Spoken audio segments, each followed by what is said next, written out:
ಎಂದೋ ತುಡುಕಿದ ತಪ್ಪಿಗೆ ಇಂದು ದಂಡನೆ ಹೊಂದಿರುವೆ.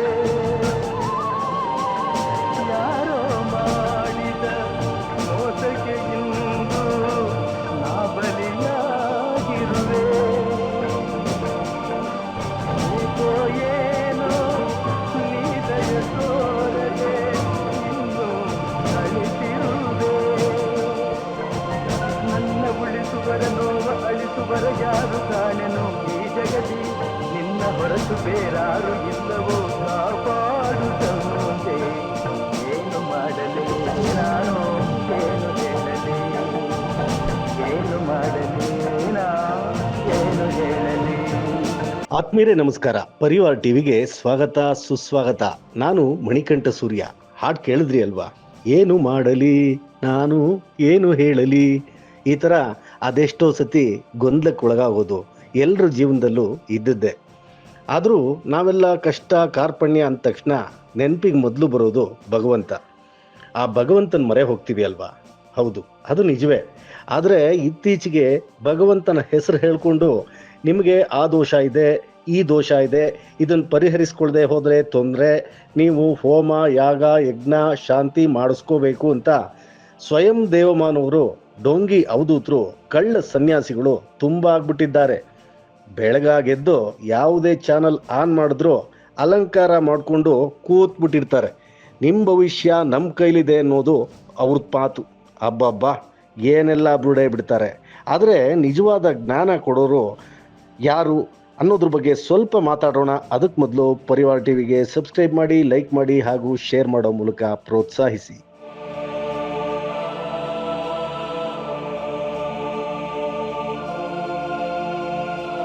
ಹೌದು ಸ್ನೇಹಿತರೆ, ಬೆಳಗ್ಗೆ ಎದ್ದು ಟಿವಿ ಹಾಕಿದ್ರೆ ಅಬ್ಬಬ್ಬಾ, ಈ ಜ್ಯೋತಿಷಿಗಳ ಹಾವಳಿ ಒಂದ ಎರಡ, ಚಿತ್ರ ವಿಚಿತ್ರವಾಗಿರುತ್ತೆ ರೀ. ದೀಪ ಹಚ್ಚೋ ವಿಚಾರದಿಂದ ಹಾಕೋ ಬಟ್ಟೆ ಕಲರ್, ಇನ್ನೊಬ್ಬ ನಂಬರು, ಮತ್ತೊಬ್ಬ ವಾಸ್ತು, ಒಂದ ಎರಡ, ಅದೆಷ್ಟು ಪುಂಖಾನುಪುಂಖವಾಗಿ ಪುಂಕ್ತಾನೇ ಇರ್ತಾರೆ. ಸಾಸಿವೆ ಎಣ್ಣೆಲಿ ದೀಪ ಹಚ್ಚಿದ್ರೆ ಸಾಲ, ತುಪ್ಪದ ದೀಪ ಹಚ್ಚಿದ್ರೆ ತುರ್ಕೆ ಚರ್ಮ ರೋಗ, ರೀಫೈಂಡ್ ಆಯಿಲ್ ದೀಪ ಹಚ್ಚಿದ್ರೆ ಶತ್ರುನಾಶ, ಕಡಲೆಕಾಯಿ ಎಣ್ಣೆಲಿ ದೀಪ ಹಚ್ಚಿದ್ರೆ ಕರ್ಮ ಕಳಿಯುತ್ತೆ, ಎಳ್ಳೆಣ್ಣೆ ಸಕಲ ಸಮೃದ್ಧಿ, ಪಾಮಾಯಿಲ್ ದೀಪ ಹಚ್ಚಿದ್ರೆ ಪರ್ಮನೆಂಟ್ ಪಾಪಾತ್ಮ. ಹೆಂಗೆಲ್ಲ ಬುರುಡೆ ಬಿಡ್ತಾ ಇರ್ತಾರ್ರಿ. ಅಲ್ಲ ಸ್ವಾಮಿ, ಹಚ್ಚೋ ದೀಪ ಬೆಳಗೋ ಕೆಲಸ ಮಾಡುತ್ತೆ. ಕತ್ಲಲ್ಲಿರೋ ನಮಗೆ ಬೆಳಕನ್ನು ನೋಡೋ ಶಕ್ತಿ ಕೊಡು ದೇವ್ರೆ ಅಂತ ಸಾಂಕೇತಿಕವಾಗಿ ದೀಪ ಹಚ್ತೀವಿ. ಇದನ್ನ ಇಷ್ಟೆಲ್ಲ ಕಲರ್ಫುಲ್ ಮಾಡ್ತಾರಲ್ಲ, ತಮಸೋಮ ಜ್ಯೋತಿರ್ಗಮಯ ಅಂತ ದೀಪದ ವಿಚಾರಣೆ ಮರೆತು ಬೇರೆದ್ದೇ ಹೇಳೋ ಇವರು ತ್ರಿಗುಣಾತೀತನಾದ ಭಗವಂತನಿಗೆ ಯಾವ ಬಣ್ಣದ ಹೂವಿಡಬೇಕು ಅಂತ ಹೇಳ್ತಾರೆ. ಅಲ್ಲ ರೀ, ಮನುಷ್ಯರು ಕಿವಿಗೆ ಹೂವಿಡೋದು ಓಕೆ, ಭಗವಂತನ ಕಿವಿಗೆ ಲಾಲ್ಬಾಗೆ ಇಡೋ ಈ ಜ್ಯೋತಿಷಿಗಳು, ಬುರುಡಾ ಬಾಬಾಸು, ಡೋಂಗಿ ಅವಧೂತರು, ಇವರೆಲ್ಲ ಏನು ಮಾಡ್ಬೇಕು ಹೇಳಿ?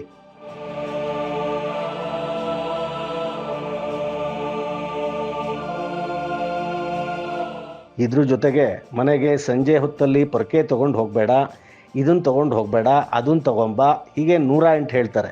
ದಾನ ಮಾಡು, ಮುಸ್ಸಂಜೆ ಹೊತ್ತಲ್ಲಿ ತಲೆ ಬಾಚ್ಕೋಬೇಡ, ಸಂಜೆ ಟೈಮ್ ಬಟ್ಟೆ ಒಗೆದ್ರೆ ಅಷ್ಟೇ ನಿಮ್ಮ ಕತೆ, ದೇವರು ನಿಮ್ಮ ಮನೆಯಿಂದ ಪರಾರಿ ಆಗ್ಬಿಡ್ತಾನೆ. ಒಟ್ಟಿನಲ್ಲಿ ದೇವರು ನಾವು ಮಾಡೋ ತಪ್ಪನ್ನ ಕಾಯ್ತಾ ಕುಳಿತುಕೊಂಡು ಸಿಗ್ನಲ್ ಜಂಪ್ ಮಾಡಿದ ತಕ್ಷಣ ಗಬಕ್ಕಂತ ಹಿಡಿಯೋ ಟ್ರಾಫಿಕ್ ಪೊಲೀಸ್ ಅನ್ನೋ ಹಾಗೆ ಬಿಂಬಿಸ್ಬಿಟ್ಟಿದ್ದಾರೆ.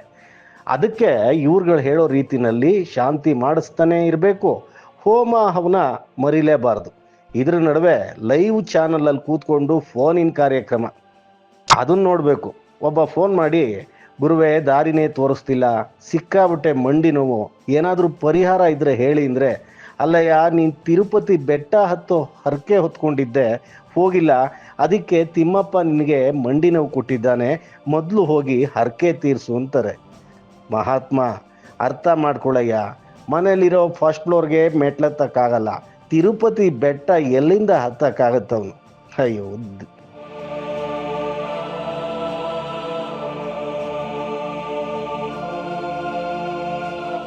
ಇನ್ನೊಬ್ಬ ವ್ಯಾಪಾರಿ ಫೋನ್ ಮಾಡಿ, ಸ್ವಾಮಿ ತುಂಬ ಲಾಸು, ಸಾಲ ಅಂದರೆ ಸಾಲ, ತಿನ್ನೋಕ್ಕೂ ಗತಿ ಇಲ್ಲ, ಸಾಲಗಾರರು ಕಾಟ, ಸಿಂಪಲ್ ಆಗಿ ಯಾವುದಾದ್ರೂ ಪರಿಹಾರ ಹೇಳಿ ಅಂತ ಕೇಳ್ತಾನೆ. ಅದಕ್ಕೆ ಅಲ್ಲಿ ಕೂತ್ಕೊಂಡು ನೀನು ಶಿರಡಿಗೆ ಹೋಗ್ಬಾ, ನಿನ್ನ ಸಮಸ್ಯೆಗೆ ಬಾಬಾ ಪರಿಹಾರ ಕೊಡ್ತಾರೆ. ನವಧಾನ್ಯಗಳು, ಕೆಂಪು ಬಟ್ಟೆ ದಾನ ಮಾಡಬೇಕು. ಹಾಗೆ ಚಿಕ್ಕದಾಗಿ ಒಂದು ಹೋಮ ಮಾಡಿಸು. ಆಮೇಲೆ ನೋಡು, ನೀನು ಮುಟ್ಟಿದ್ದೆಲ್ಲ ಚಿನ್ನ ಅಂತಾರೆ. ಅಲ್ಲ ರೀ, ತಿನ್ನಕ್ಕೆ ಗತಿ ಇಲ್ಲ ಅಂತ ಮೊದಲೇ ಅವನು ಹೇಳಿದ್ದಾನೆ. ನೀನು ಶಿರಡಿಗೆ ಹೋಗು, ಆ ದಾನ ಮಾಡು, ಈ ದಾನ ಮಾಡು ಅಂದರೆ ಎಲ್ಲಿಂದ ತಾನೇ ಮಾಡೋಕ್ಕೆ ಸಾಧ್ಯ? ಆದರೂ ಈ ಜ್ಯೋತಿಷಿಗಳು ಪುಂಗಿದ್ದೇ ಪುಂಗಿದ್ದು. ಇದ್ರ ನಡುವೆ ಪೆದ್ದು ಮುಂಡೆವ, ಅಯೋಗ್ಯರ, ನಿಮ್ಮ ಪಿಂಡ ಈ ಥರ ಬಾಯಿಗೆ ಬಂದ ಹಾಗೆ ಬುರುಡೆ ಬಿಡ್ತಾರೆ. ಇಂಥವ್ರ ಕಾಲು ತೊಳೆದು ಪಾದನ ತಲೆ ಮೇಲೆ ಇಟ್ಕೊಂಡು ಮೆರೆಸೋದು ಅದೆಷ್ಟು ಸರಿ, ನೀವೇ ಯೋಚನೆ ಮಾಡಿ.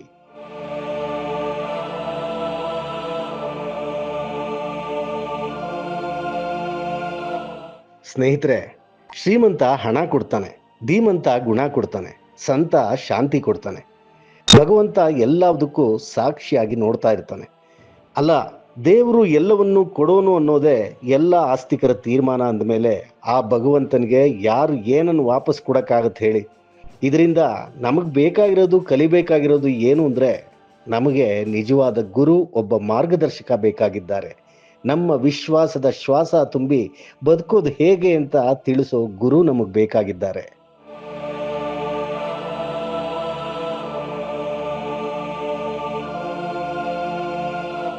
ಒಂದು ಪುಟ್ಟ ಕತೆ ಹೇಳ್ತೀನಿ ಕೇಳಿ. ಒಬ್ಬ ಹುಡುಗ ಸ್ಕೂಲ್ಗೆ ಹೋಗ್ತಾ ಇರ್ತಾನೆ.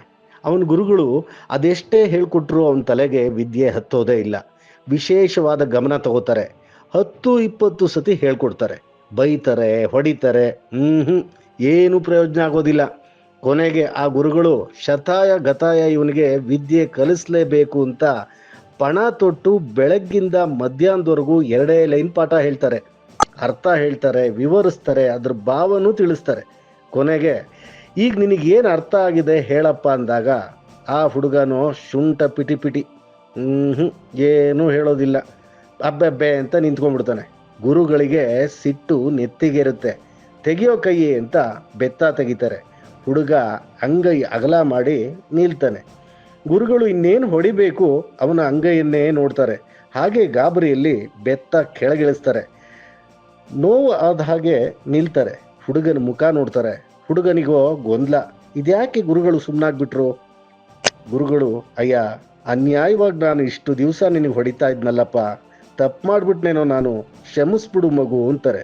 ಗುರುಗಳು ಏನು ಹೇಳ್ತಿದ್ದಾರೆ ಹುಡುಗನಿಗೆ ಒಂದೂ ಅರ್ಥ ಆಗ್ತಾ ಇಲ್ಲ. ಯಾಕೆ ಗುರುಗಳೇ, ಏನಾಯಿತು ಅಂತಾನೆ.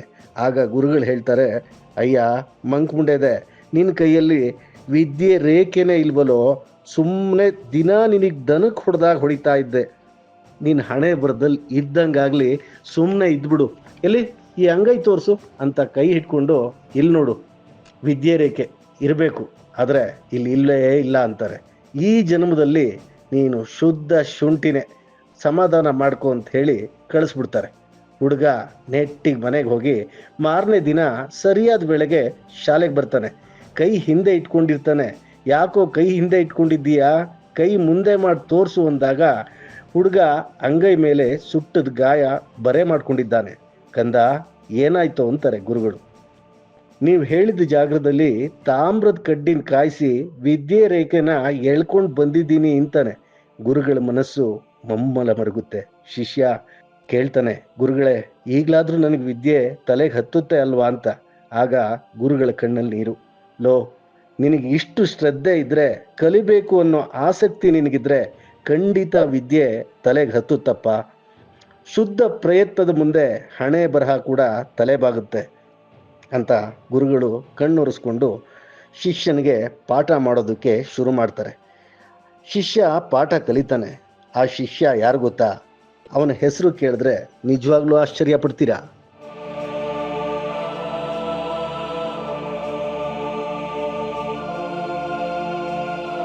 ಹಠಕ್ ಬಿದ್ದು ವಿದ್ಯೆ ಕಲಿತ ಆ ಶಿಷ್ಯ ಕೊಟ್ಟಿದ್ದು ವ್ಯಾಕರಣ, ಛಂದಸ್ಸು, ಅಲಂಕಾರ ಶಾಸ್ತ್ರ. ಆತ ಯಾರು ಗೊತ್ತಾ? ಆತನೇ ಪಾಣಿನಿ. 2 ಸಾಲು ಹೇಳಕ್ಕೂ ತಡಕಾಡ್ತಾ ಇದ್ದ ಆ ಹುಡುಗ ಅಕ್ಷರಗಳಿಂದ ಆದ ಪದ ಸಂಪತ್ತಿನ ಲಾಲಿತ್ಯನ ಗುರ್ತಿಸ್ತಾನೆ. ಛಂದಸ್ಸಿನ ಚಮತ್ಕಾರನ ಬರಿತಾನೆ. ವ್ಯಾಕರಣ ಶಾಸ್ತ್ರದ ದಿಗ್ಗಜ ಅನ್ನಿಸ್ಕೋತಾನೆ. ಅಂಥ ತಲೆಗೆ ಒಬ್ಬ ಗುರು ಬೇಕಾಗಿತ್ತು. ಆ ಗುರು ಅವನಿಗೆ ಸಿಕ್ಕಿದ್ರು. ಅದರಿಂದ ಕಲಿತ ವಿದ್ಯೆ ಲೋಕ ಕಲ್ಯಾಣಕ್ಕೆ ಉಪಯೋಗ ಆದರೆ ಬೆಲೆ ಬೆಳವಣಿಗೆ ಅಲ್ವಾ? ಹೌದು ರೀ. ಗುರು ಬೇಕು, ಗುರಿ ಇರಬೇಕು. ಹಾಗೆ ನಿಮ್ಮೆಲ್ಲರ ನಡುವೆ ಇರುವ ಪರ್ಮಿಷನ್ ಕೊಟ್ಟರೆ ಕೆಲವರು ಅವರ ಹೆಸರುಗಳನ್ನು ಹೇಳೋದು ಮುಂದಿನ ಸಂಚಿಕೆಗಳಲ್ಲಿ ಪ್ರಯತ್ನ ಮಾಡ್ತೀನಿ. ನೋಡ್ತಾ ಇರಿ ಪರಿವಾರ್ ಟಿವಿ. ಸಬ್ಸ್ಕ್ರೈಬ್ ಮಾಡಿ, ಲೈಕ್ ಮಾಡಿ, ಶೇರ್ ಮಾಡೋದನ್ನು ಚೌಕಾಸಿ ಮಾಡಬೇಡಿ. ಮತ್ತೆ ಭೇಟಿಯಾಗೋಣ ಮುಂದಿನ ಸಂಚಿಕೆಯಲ್ಲಿ.